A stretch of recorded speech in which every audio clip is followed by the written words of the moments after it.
Pag ikaw din naging bayad yun na talaga yung bayad isip mo. ka na din. Hindi, nakakaid lang ako kasi syempre pag nag-regular kayo, paano naman ako? Tama. IDNS, RSG, let's head into the draft.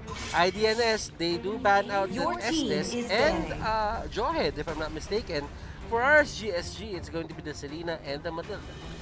Gusto ko yung gusto ko yung IGN ng coach ng IDNS. Sobrang creative. Ay, wait lang. Amy 33. Parang oh my, ito yung tita ni Oh My Venus. Si Oh My V33 nun. Si Oh My Venus. Pero ito, Amy 33. Maraming Mahirap basahin, guys. 33. Si Coach Amy. Si Coach Amy na lang. Ayan, si Coach Amy.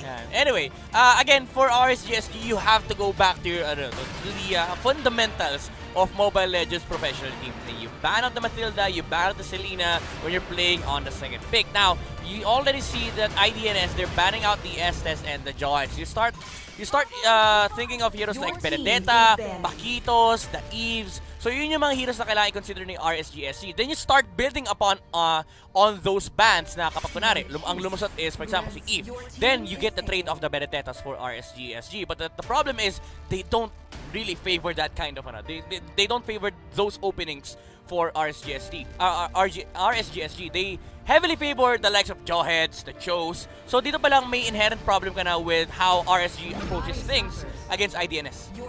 And looking at the bans, no, sobrang daming support bans na lumabas on both sides. IDNS, they ban out the Popol and Kupa, plus I think that is the Estes and medyo hindi ko na, the Joy as well. And meanwhile, for Resurgence, they're banning out the Matilda and the Selena as well. And let's look at the first few picks. Cho and a Lunox on the side of Resurgence, and I have to say that this is a very good first rotation pick coming in from RSGSG dahil that these are strong flex picks. Yeah. Pwede nila ilagay on many roles to. I actually love the fact that they picked up the Cho and Lunox over the Eve. Kasi IDNS, they picked the Benedetta for the exact same reason. They want RSG to play the Eve. Pero ang ginawa ng RSGSG, instead of taking up the Cho and Eve, which is a very potent combo by the way, they picked up the Lunox. Kasi the thing with Lunox, they can flex the hero. Pwedeng gold lane, pwedeng support. So IDNS, wala sila masyadong idea kung ano yung gagalawan nitong Lunox ito. At babad na babad si Omi at si Midnight, ladies and gentlemen. But as you can see, RSGSG, they do go for a Yisun Shin. Cho, Lunox, madalas natin ito nakikita. It's the 1-2 punch na ginagawa ng lahat. Wave the Dragon, tapos yung Chaos Darkening.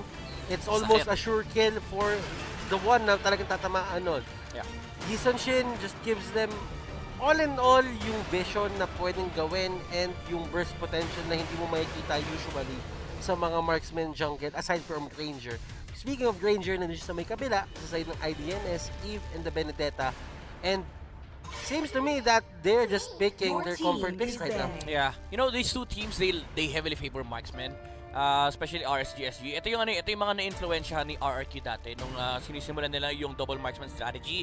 And they really love playing alongside marksman jungle, especially on LY4. Yung mga Brodies, mga Bruno, mga YSS. So that's something that IDNS can definitely take over, no? Kasi even though they picked up the Granger here, they have the Benedetta side lane, they can also play the side lane assassins, no? Yung mga Hayabusa, again, yung Benedetta. So this definitely puts IDNS on a very good spot. RSG, they remove the Barats, which is a sound choice. Even though they have a Lunox, they don't want to be playing against an Eve Barats combination kasi napakasama talaga yung combo na yun, lalo kapag YSS ka. You have nowhere, you have no right to position yourself in a team fight kasi pwede kang hulihin ng dalawang heroes. Yeah, and Paquito is still open.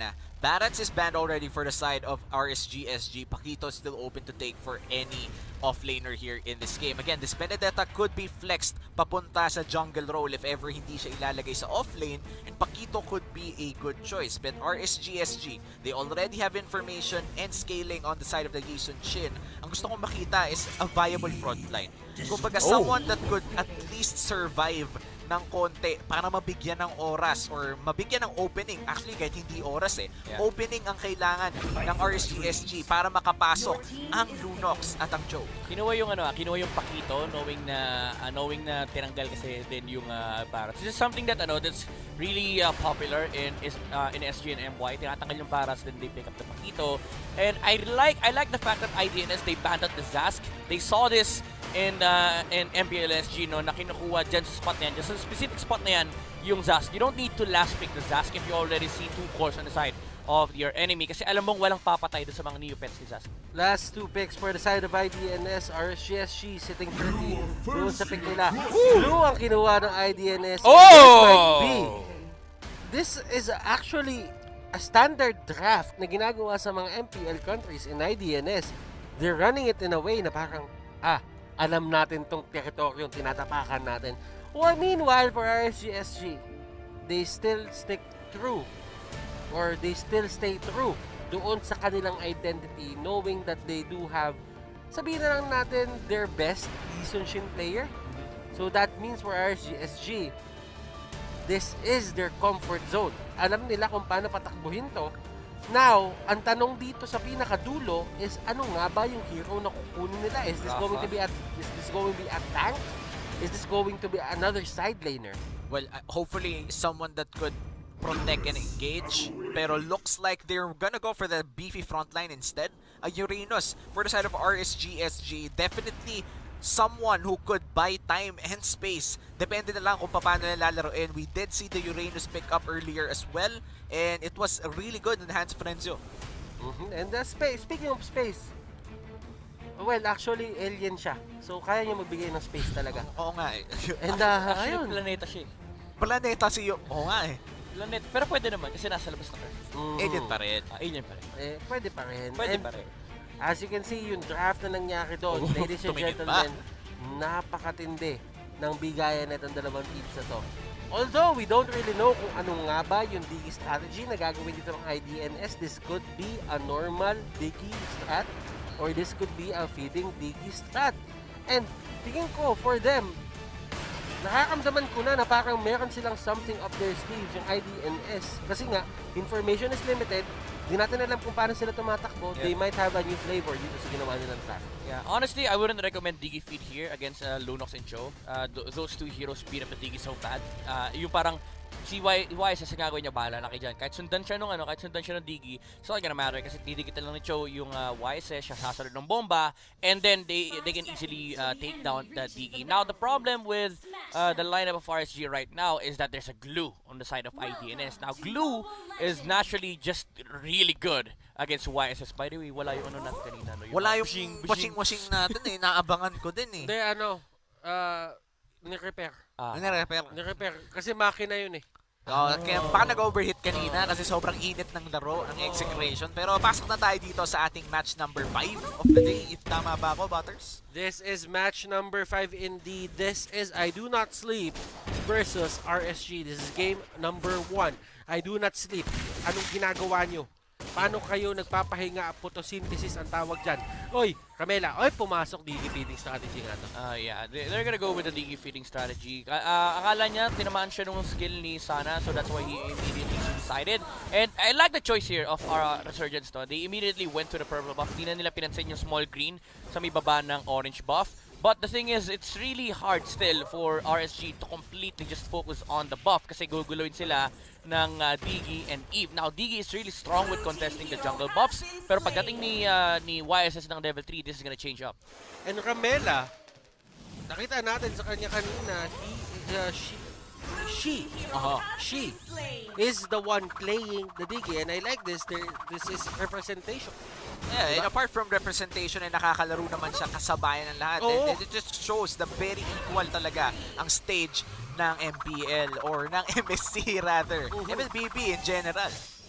And as you can see, Camela, ginagawa niya pa rin yung ginagawa ng most Diggie players. And grabe lang talaga yung damage output. I really think na tama yung sinabi mo dito, Midnight, na yung mga heroes dito ng RSGSG, they can beat up yung Diggie ng mabilis. Yeah, ang next problem nila na kailangan na isipin ng Resurgence dito is how do they actually deal with the glue. Having an explained Pakito, no? Hindi ganun kaganda yung kit nila to take out Hasaki on this hero, and that allows more space for IDNS to have just continuously have objectives for the Granger.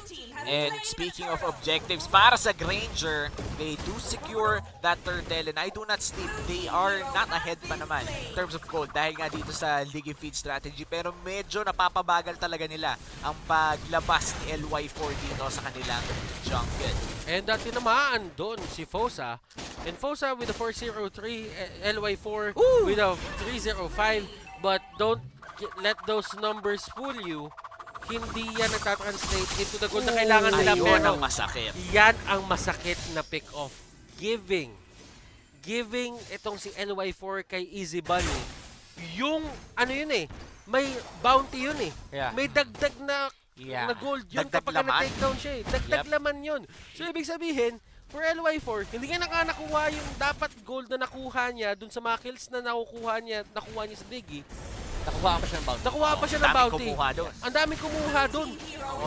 And looking back, yung nangyari na napitas yung Yisun Shin, I'd like to credit the Diggie for that dahil hindi talaga makatakas ang isang Yisun Shin or any jungler in particular. Kumbaga, telegraph, nasaan yung Yisun Shin? Pwede ba nating pitasin? Can we go for the 2v1? And anytime na matawag yung call na yon, kaya nilang patulan yung Yisun Shin at this pace. Also, the call for the cooldown of Traceless kasi yun yung pinampatay kay Diggie. Now, 10 seconds is a huge gap that allows Benedetta to just secure the kill on LY4. And that means IDNS again opening up the map. Uy! Yun lang kasing nahuli. And grabe to for RGSG. Pablo? They can turn things around dito pero hindi na kinaya ni Lois kasi nagamit niya na yung Death Sonata. Wala na siyang pandil ng damage sa mga tao sa side ng RSGSG, and RSGSG, they get away with that fight. And look at this, LY4, very low on HP. Kailangan niya respetuhin dito si Ramela. And I feel like magpapakamatay na lang dito sa Torre ang Diggie. It's gonna be the typical play for him, or for her rather. I do not sleep is not ahead, pero very equal ang laro na to. And as you can see, sana ang naging target ni Easy Bunny, grabe yung targeting niya. Order of Brilliance will be popped. Si Sync, binaril-baril ng harapan. And Sync just tanky pero hindi niya kakayanin yung damage output pag may kasama ng Benedetta. Di na natin pwedeng i-ignore, or actually kanina pa dapat hindi ini-ignore dito si Easy Bunny dahil si Easy Bunny, the damage na nababato ng Benedetta na to is just unreal for now. The moment na ma-burn yung Traceless, nasabi na to ni Midnight, pag nahuli ng Alecto Final Blow, wala nang galawan yung Yisun Shin before he could even gain access to any mobility or makatakas man sa Alecto Final Blow. May Phantom Slash na agad na nag-aantay para tapusin siya.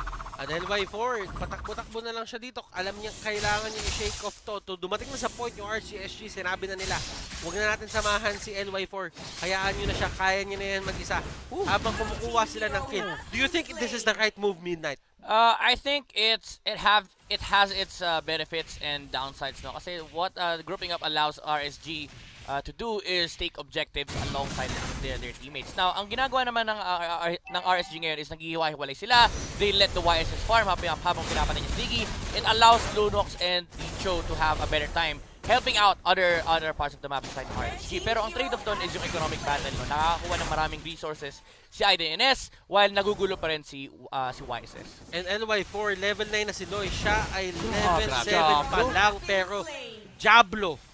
Pangalan pa lang, grabe na. Oo, panakot na agad. And hindi lang basta-basta panakot yung ginagawa niya during the 6-minute mark. Talagang makikita mo na yung mga sapak niya bumabakat. And the Benedetta, even 2-0 before mangyari yun. Papasok na naman si Diablo at napakasakit na naman para kay Easy Bunny. At nahuli nila si Sana, pero sasaluin ni Diablo yung damage ng Death Sonata. So hindi nila matitake doon Sana.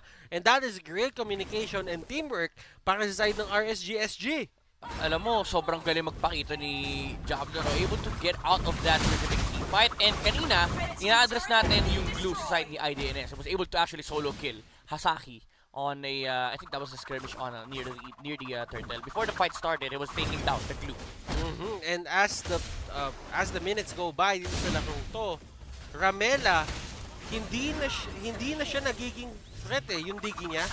Kasi in the early stages of the game, you can really disrupt someone's farm. Pero at this point, hindi na siya magmamatter as long as may tamang HP. Si LY4 and Fosa with a 2-man knock-up, Hasaki! Siya ang nahuli. Grab. Hindi niya kaya yun. And he will just get away. Grab, Posa, siya ang nahuli. At dinadrag out siya dito. Unti-unti, Micho, papunta doon sa base nila. Hasaki, napilitan tumanggad ng sape. Oy! Pero sabi ni Sink, pre, kailangan kayo sa base nyo. Dito ako tatambay, bahay ko rito. And I like I like the playstyle of Fossa after getting a two-man knock-up nung sinaniba na siya ni Glue, ang delikado rin si Yasaki because of the knock-up from Jablo. Nilayo niya talaga literal sa mga kampi niya, pero nakuha pa rin naman ni Granger yung turtle. Si Signo kailangan pa rin talaga i-address dun. Dalawang wave na yun, nauubos na yan. At hindi lang yun, mukhang hindi pa siya mapapunish after securing those waves. Makaka-push pa nga. And that's just one of the subtle, not so subtle honestly, pero grabe yung impact ng play na ginawa ni Sink na yun. Yeah. IDNS. Binalikan na naman sila, sabi niya, pre, Dito ako sa ayaw niyo pa bumalik lahat, Ay, lumaki na yung mapa para sa atin. Nakita niyo yun. Talagang pinakita na si Uranus nandun sa base ng I Do Not Sleep. Ayaw talaga, no? Kung Kumbaga, I Do Not Sleep yung base na yun, si Sink, I Do Not Go Home. wala nang uuwian sa sobrang tagal. Alam mo yung tipo na sobrang tagal mo sa labas, nilakan ka na sa bahay mo? Parang ganun siguro yung nangyari sa iyo. Wala, umalis na. Hindi, walang Oy, grabe naman. Wag ganyan, boss. Walang blackout. Laro lang. Diba? Walang blackout. Sink? Ayan si Sink ko. Grabe naman. Binabaril siya ni Lois dito, parang wala lang sa kanya. Nilalakad lang. Wala siya mana. Parang na po pinakausap niya si Lois dito eh. Sabi niya. So dyan. Sabi niya, kapatid, Natulog ka na ba? sumama ka na ulit sa amin. Natulog ka na ba, boss? And si Camela napagamit siya ng flicker out. And nakikita mo yung playstyle na ginagawa ni Camela dito. I really think that this is the right move for her. Kasi sa totoo lang, kapag namatay siya ngayon, it's not going to be as impactful eh. So patagalin mo na lang para dumami pa yung damage output na pwede mong magawa. Yeah. And at the same time, may mana ka pa naman eh. Yeah. And bakit mo sitipikin yung flicker mo kung meron kang pull yourself together? Yep. Interesting bait yung ginawa ni Ramela doon, forcing Jablo to be caught out of position. Pero one thing is for certain, IDNS needs to deal with this Uranus. Ganda din kasi nung ang ganda nung itemization ni Sink dito. First time mo nakakita, 8 minutes, walang enchanted talisman yung Uranus. Pure physical defense. And actually naka-aura siya dito para sa regen. Now they're able to take down the Uranus na address nila, pero walang punishment from RSGSG. Yeah, at mukhang wala pang ganti dito, no? Easy Bunny, dadash lang pabalik-balik. Butters feeling ko, magkakaroon ng malaking teamfight dito eh. At feeling ko din magkakaroon ng malaking teamfight at si Sana nahuli sa may gitna and Sana with the flicker out, Order of Brilliance nagamit na and mega kill para sa I Do Not Sleep. Lois dito doing a great job converting yung space na binigay sa kanya ng kanyang mga teammates, and this is going to be the Lord take. 10 minutes in, hindi pa 12 minutes. That only means hindi pa to luminous score, and this might be RSG's chance to turn this all around. Wala silang Diggie ngayon, and ito na, nagkatalunan na, ladies and gentlemen, parang bagong taon, and Lois, nasipa ni Posa, pero walang damage output na kasama, and Lois, nasa maling part siya ng mapa, LY form, that's slow. ng unti, and grabe yung slow galing kay Renita Zanri, at si Sink, andito pa rin, nakikipag-usap pa rin siya. I came here in peace. Grabe. Nakipag-usap niya, sabi Ayan niya, na, dumikit na. ayoko makipaglaban. Hindi ako naparito para makipag-away. Pero that is a 2-for-1 exchange in the favor of RSGSG. They gain control over the Lord and they immediately start the Lord. Half HP na dito. Mukhang susubukan mag-contest ni Asaki. Renita Zanley, nandito na rin sila. Sino kayo makasecure ng Lord dito? The Yusujin secures it. And that is a good Way of the Dragon. Wow! Nakita niyo yung bounty? Oo. 520 gold kay Hasaki nung pinatay niya si LY4. LY4. Wow! Grabe yung sipa ni Fosa. Nakuha ni LY4. Pero ang problema kasi is nasa pian siya din ng Hasaki. Yeah. And ngayon, nakikita natin, RSGSG, they have the Lord on their side, marching down the bot lane. Sink forcing the Electo final blow out of Easy Bunny. This is looking to be RSGSG's maneuver to win the game already. Kumbaga, ito na yung tempo nila, yung power spike na gusto nilang makuha unless magkamali dito. Fosa. Good eye for an eye galing doon kay Easy Bunny. At si Easy Bunny, medyo nag-hesitate siya doon. Just one more hit could have done it. Pero grabe yung ginawa niya eye for an eye. Inantay niya yung knock-up ng Jit Kundo. Yeah. Tsaka niya tinama at tumama yung eye for an eye. Na-stun si Fosa dun sa may ilalim ng tore. Yep. Pero ang ganda rin ng mindset ni Fosa nung pumasok siya sa bush. Uy! Uy, grabe. Ang in-expect niya ay papasok din si Benedetta sa bush. Kaya siya umamba pabalik kasi may wave na dragon siya. Sisipahin niya sana palayo. And Sync. Siya na naman yung nasa harapan. And tanggap na ni Sync dito kung ano talaga yung trabaho niya. Frontline siya. Kailangan niya humarap. At kung ma-takedown man siya, he needs to buy time for his teammates. Kumbaga, hindi teammate. Kung mamatay man siya, laging may kapalit para sa side ng RSGSG. If ever mag-commit sila ng 2 o 3 tao, in which case, kakailanganin mo talaga na maraming tao para sa Uranus. And that is the perfect way of saying it, Omi. Hindi madali makipag-trade sa side ng RSGSG. And si Diablo, makunat-kunat din tong Pakito, Oh, Fosa? Medyo. Pero ito, si Fosa nasa harapan ng mga miyembro ng IDNS. Pero this is a fairly safe show. Alam naman natin kung gaano ka-mobile ang isang show. And wala pa tayo nakikita na libreng kill. Kumbaga na pick off si Fosa. Look at that stat line right now. 4-1 in 9 for the side of Fosa. And Ramela trying her best. But at the same time, at this point, kailangan yung teammates muna talaga yung nagdadala sa Diggie feeding strat eh. Kailangan yun ang gamitin yung time's journey in a sense na yun na yung pinakamagiging ambag ng isang Diggie. Oh! Pero grabe si Sana! Nagkabatuhan na! Chaos Darkening, LY40 naman ng Death Sonata. And that is going to be an opening na kailangan i-check ng RSGSG. Wala si Benita Zanri, wala yung kanilang real-world manipulation. Actually, ito yung sinasabi mo kanina, Butters, na maganda sana kung pang teamfight na yung Diggie ng IDNS. They're still using Ramela as the vision whenever they're trying to defend against RSGSG. Pero na-maximize ni sana yung window na walang times journey yung IDNS. Nakita niya si Eve, immediately went for the Ruby Diggie play, and nakakuha sila ng towers out of that. Grabe si Sync! Nag-focus sa goal! Ito yung goal ko! Focus! Kahit ulit-ulitin ko yon, basta mabasag yung tore, iwan! Ganon yung ginawa niya, as in talagang dire-diretso lang, focus sa goal! Kala ko tatapusin mo grabe, kokomment sana kita, kabisado mo yon. Pero yun na nga, nakakuha na naman si Sana ng kill against the Diggie. Now this opens up the window for RSG once more, 25 seconds. Advance ako mag-isip, 27 nagla-load pa, pero 25 seconds without the Diggie, IDNS, medyo malaki tong window na to. Nasipa niya, pero ito na ang MMA duo. Isang isang taekwondo, basta yung may sipa-sipa. Basta may sipa, tapos may sapak ng onte. Yun na yun, and Jeet Kundo to the way of the dragon, at si Diablo pumasok pa with a boxing, at eto na ang laban, ladies and gentlemen, sinusubukan ko i-play by play to. Oh my goodness, out, tama, kasi nasakto na, si Posa dito lumalaban, at si Posa ay tutumba, Ichibani will get away. Sobrang lupit ng real-world manipulation, pati yung stream na manipulate, pero babagsak ang Granger dito, at sunod-sunod na nga, si Ramela mag-flicker out, buhay pa naman, at mukhang papasok muli si Ichibani, mapapatay si Yisun Shin, at magte-teleport na naman tayo muli. Hindi tayo bumabagal. Ang bilis na ng galaw nila. Kung nanonood ka ng Dragon Ball, yun yung nangyayari. Wala ka naiintindihan. Kasi kapag ka nanonood ka sa perspective ng mga nanonood sa tournament, wala silang nakikita.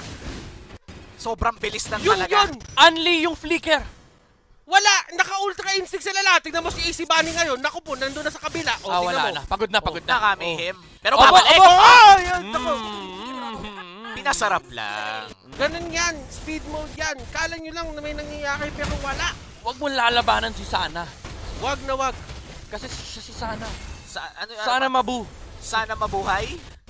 Ano ba? Sana Mabuhay. Alam mo, pinaka-basic yan. Sana all na lang. Yung pinapahirapan nyo pa yung sarili nyo. Basic yun Basic Hindi, okay lang yun. Okay nang maging...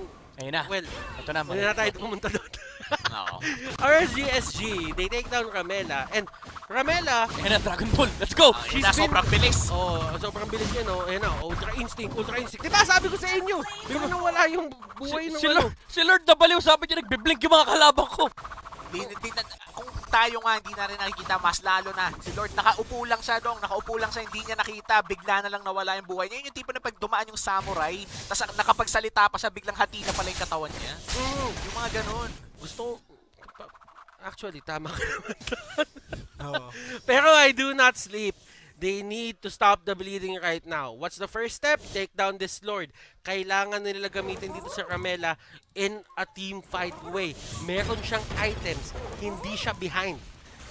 And napaka-importante na to dahil kaya pa nilang i-defend ang base na to. Pero 2 lanes are already exposed at mukhang mid lane na ang isusunod dito ng RSGSG. The Lord is marching down the base. Wala pa naman damage pero diretso na sa torre. Exposed na ang base. Butters! At ito ang Lord pumapalo na rin, and that is going to be the real world manipulation. Nagkakabatuhan na Renita Sanfin sa pinakadulo. And sa LY4, they are forced to go out. And look at this.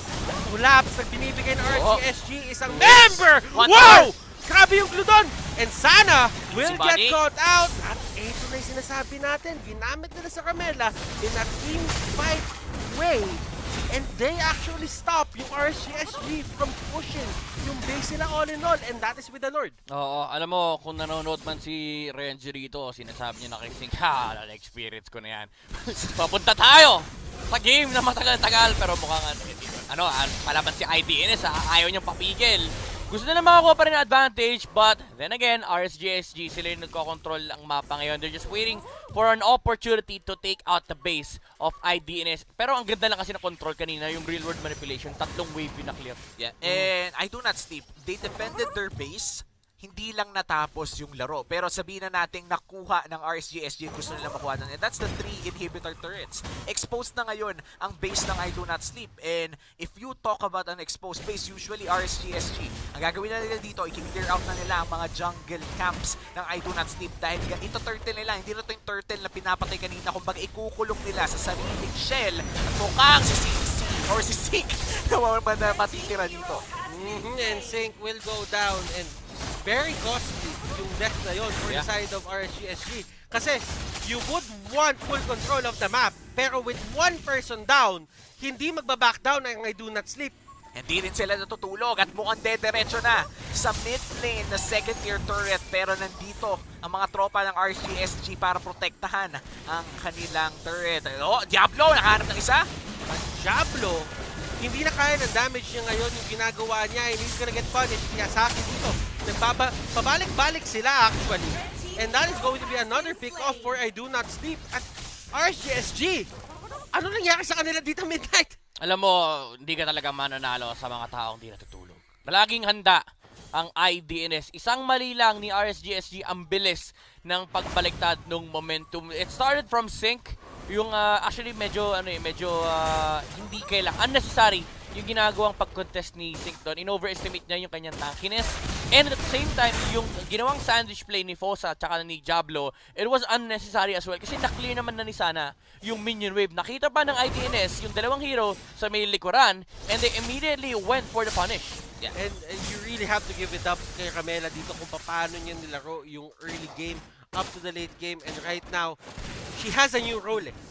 Iba na yung role niya ngayon. She is a damage dealer, but at the same time, kinokontrol niya lahat ng magagawang disables ng side ng RSGSG. Ngayon si Fosa, automatic siya yung magiging target nito eh. Oo, Fosa do, meron pa naman siyang immortality, kaya okay lang magkaroon ng mga risky play. But speaking of position though, para sa RSGSG, meron na silang superior control over the Lord area, pero mukhang hindi pa naman nila i-contest yun. Look at the Uranus inside the base of I Do Not Sleep. Napaka-importante nito dahil it forces I Do Not Sleep to remain inside the base, and this could give room for RSGSG to take down the Lord. And look at the Lord area habang si Sync ay nandun sa baba. There is a Lord take happening para sa side ng RSGSG. Sana and Diablo, sila yung nagko-control at Immortality is pop. Napaka-importante for the side of RSGSG. At nahuli nila si Lois! RSG! Yun yung opening na hinahanap nila. They stop the Lord take. And I think ang sinasabi nila dito, tapusin na natin. Yeah, kaya naman nila.